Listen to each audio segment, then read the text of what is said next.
Good morning प्रिय विद्यार्थियों। आज अपन पढ़ेंगे कक्षा 8 के लिए रुचिरा भाग थर्ड पार्ट 2 ब्लस्य वाणी न कदापि मैं श्रुता। मतलब गुफा में मैंने ऐसी वाणी कभी नहीं सुनी। इसका हिंदी अनुवाद अपन पढ़ रहे हैं चैप्टर का, फिर उसके बाद में इसके जो अभ्यास कार्य भी करवाएंगे। पाठ परिचय देख लेते हैं। प्रस्तुत पाठ संस्कृत के प्रसिद्ध कथा ग्रंथ पंचतंत्र के तृतीय तंत्र काकुली कियम से संकलित है। पंचतंत्र के मूल लेखक विष्णु शर्मा है। इसके लेखक कौन है? विष्णु शर्मा। इसमें 5 खंड है जिन्हें तंत्र कहा गया है, इसलिए इनको क्या कहा गया है? तंत्र। इनमें गद्य पद्य रूप में कथाएं दी गई हैं जिनके पात्र मुख्य पशु और पक्षी हैं। कस्मिचित् वने खरन खरन नामस्य प्रतिवस्ति स्म। स कदाचित् इतस्तः परिभ्रमन् शुद्धार्थ न किंचिदपि आहारं प्राप्तवान्। ततः सूर्यास्त समय एकां महती गुहां दृष्ट्वा स अचिन्त्यत्, नूनम् एतस्य गुहां रात्रौ कोऽपि जीव आगच्छति, अत्रैव निगूढो भूत्वा तिष्ठामि इति। इसका अपन भावार्थ हिंदी अनुवाद देख लेते हैं। किसी वन में खरन खरन नाम शेर रहता था। खरन खरन नाम का क्या रहता था? शेर। एक बार भूख से व्याकुल इधर उधर घूमते हुए उसे कुछ भी भोजन प्राप्त नहीं हुआ। तब सूर्यास्त के समय एक विशाल गुफा को देखकर उसने सोचा, निश्चय ही इस गुफा में रात को कोई जीव आता है, इसलिए यहाँ पर छिपकर बैठ जाता हूँ।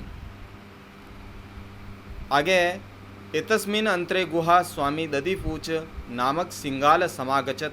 स च यावत् पश्यति तावत् स्वीय पदपदति ह गुहायां प्रविष्टा दृश्यति, न च बहिरागाता सिंगाल अचिन्त्यत्। अहो विनष्टो अस्मि, नूनम् अस्मिन् बिले सिंह अस्तीति, तर्कयामि तत् किं करवाणि।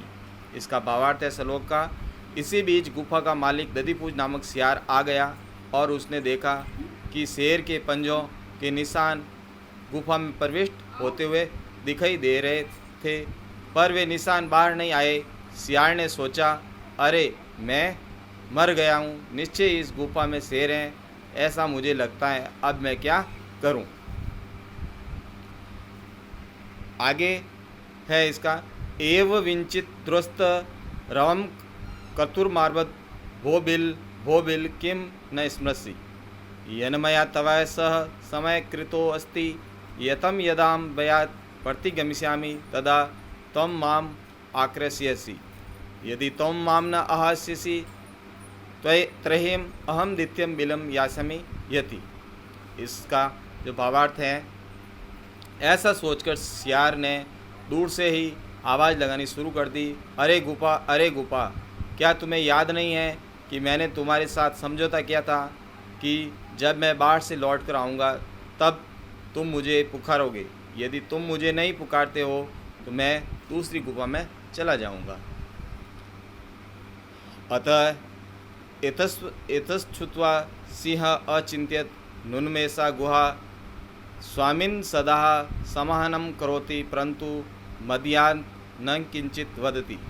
अथवा साध्विदम उच्यते, भयसंत्रा स्तमंसा हस्तपादिका ह क्रिया प्रवन्ते, न वाणी च व्यापुत साद्रिको भवेत्। इसका भावार्थ है, तब यह सुनकर शेर ने सोचा, निश्चय ही यह गुफा अपने स्वामी को सदा बुलाती है, परंतु मेरे डर से आज कुछ भी नहीं बोल रही है। अथवा यह उचित ही कहा जाता है कि जिसके मन में डर समा गया हो उसके हाथ पैर काम नहीं करते हैं, ना ही आवाज़ निकलती है तथा कंपन अधिक होता है। तदम अहस्य आहानम करोमि एव स विले प्रवेश्य में भोज्यम भविष्यति, इतम विचार्य सहसा सिंगारलस्य आहान अकरोत्। सिंहस्य उच्च गर्जना प्रतिध्वनिना सा गुहा उच्चे सिंगालम आहत, अनेन अन्येपि पशव भयभीता अभवन। इसका भावार्थ है, तो मैं इसको बुलाता हूँ, इस प्रकार वो गुफा में घुसकर मेरा भोजन बन जाएगा। ऐसा सोचकर शेर ने अचानक सियार का आह्वान किया। शेर की ऊंची प्रतिध्वनि होने से उस गुफा में जोर से पुकारने की आवाज़ आने लगी। इससे दूसरे जानवर भी भयभीत हो गए। श्रृंगालो अपि ततः दूरं पलायनम् इमं पठत् अनागतं यः कुरुते स शोभते स शोचिते यो न करोत्यनागतं वने अत्र संस्तस्य समागता जरा बिलस्य वाणी न कदापि में श्रुता।